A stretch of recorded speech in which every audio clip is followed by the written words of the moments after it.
नमस्कार दोस्तों, स्वागत है आपके अपने YouTube channel S teaching centre में। दोस्तों मैं हूं शत्रुघ्न यादव।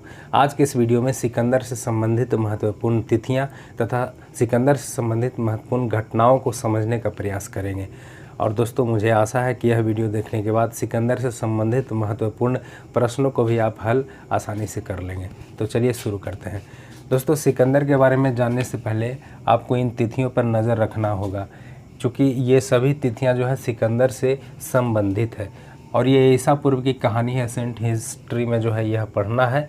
जब सिकंदर भारत पर आक्रमण किया था उस समय मगध साम्राज्य पर नंद वंश का शासन चल रहा था, ये भी आपको समझना है। तो समकालीन है, नंद वंश यानी मगध साम्राज्य के नंद वंश के समकालीन था सिकंदर। ये नहीं कि यहाँ साम्राज्य पे ही आक्रमण कर दिया था।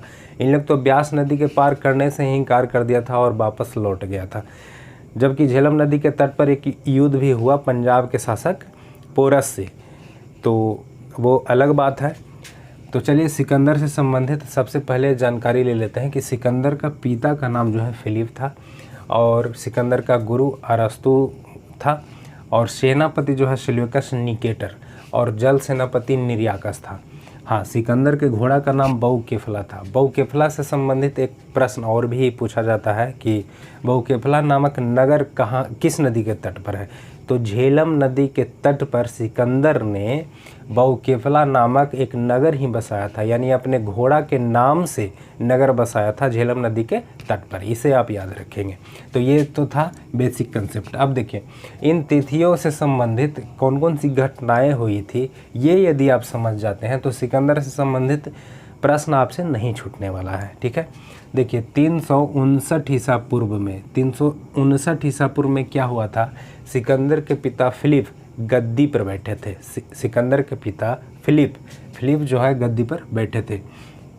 356 ईसा पूर्व में क्या हुआ था। 356 ईसा पूर्व में सिकंदर का जन्म हुआ था। सिकंदर का जन्म कब हुआ था? 356 ईसा पूर्व में। देखिए ये जो घटनाएं संबंधित तिथियां लिखी गई है एक कालक्रम के अनुसार, मतलब सजा करके लिख करके आपको मैं बता रहा हूँ। इस तरह से पढ़ने से बहुत कम भूल पाइएगा। ठीक है, तो 359 ईसा पूर्व में फिलिप गद्दी पर बैठते हैं। 356 ईसा पूर्व में सिकंदर का जन्म होता है, समझिएगा। और 329 ईस्वी एक ऐसा दिन आता है, ऐसा तिथि है कि सिकंदर के पिता फिलिप की हत्या कर दी जाती है। सिकंदर के पिता फिलिप की हत्या कर दी जाती है 329 ईसा पूर्व में। 326 ईसा पूर्व एक ऐसा तिथि है, इसी तिथि को जो है सिकंदर भारत विजय अभियान शुरू किया था। 326 ईसा पूर्व। इसको पूछा जाता है कि सिकंदर द्वारा भारत पर आक्रमण कब किया गया, तो इसका आंसर क्या होता है? 326 ईसा पूर्व। ये बहुत महत्वपूर्ण तिथि है, बहुत महत्वपूर्ण इस समय घटना घटित होता है, क्योंकि सिकंदर द्वारा भारत पर आक्रमण किया जाता है। या तो सिकंदर द्वारा भारत विजय अभियान कब शुरू किया जाता है? 326 ईसा पूर्व में। 325 ईसा पूर्व कौन सी घटना है? जब सिकंदर जो है स्थल मार्ग द्वारा भारत से लौटा था। जब सिकंदर स्थल मार्ग द्वारा भारत से लौटा था, 325 ईसा पूर्व की वह घटना थी। 323 में कौन सी घटना हुई? 323 में सिकंदर की मृत्यु हो गई बेबीलोन में। बेबीलोन में सिकंदर की मृत्यु हो गई 323 ईसा पूर्व में। तो ये सारा जो है घटनाएं काफ़ी महत्वपूर्ण है, बार बार परीक्षाओं में पूछा जाता है।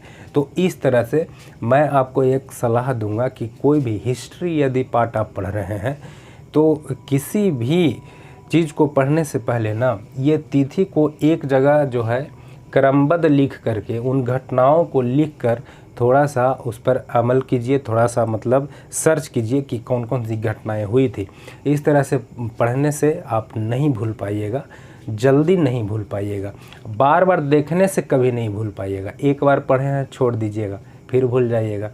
तो ये थी सिकंदर से संबंधित जो है प्रमुख घटनाएँ।